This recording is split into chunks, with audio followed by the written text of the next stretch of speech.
चलिए तो आज मैं आपको समझाता हूँ ट्रंप की चटपटी वॉर स्ट्रेटेजीज और उसकी कमोलिका वाली ब्लैकमेलिंग हरकतें। तो ईरान के बॉर्डर पर ही स्ट्रेट ऑफ हॉर्मस से थोड़ा सा ऊपर है खर्ग आइलैंड। अब ये खर्ग आइलैंड आप लगा लो ईरान का करता धरता है। इसका महत्व अगर मैं आपको नंबर्स में समझाऊं तो ईरानियन सरकार का 40% बजट इसी आइलैंड से आता है। तेल और एनर्जी का ये आइलैंड एक बड़ा हब है। 90% ईरान का तेल यहीं से आता है। यहाँ से लगभग 1.5 मिलियन बैरल तेल जाता है बीजिंग चाइना को। अच्छा, अब अगर इतना कुछ इस खर्ग आइलैंड के थ्रू होता है तो इसको छेड़ना तो मधुमक्खी के छत्ते में हाथ डालने वाली बात हुई, क्योंकि इसके साथ छेड़खानी मतलब वर्ल्ड इकोनॉमी के साथ छेड़छाड़ी करना।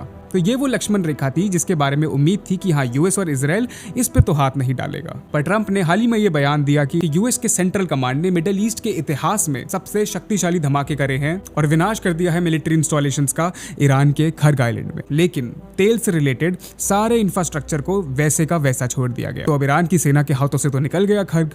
ईरानी मिलिट्री के द्वारा इस आइलैंड पर जितनी रक्षा थी सबका विनाश कर दिया गया और अब इसके रिसोर्सेज पर ट्रंप यानी यूएसए के द्वारा कब्जा कर लिया गया। मतलब हॉस्टेज रख लिया इसे।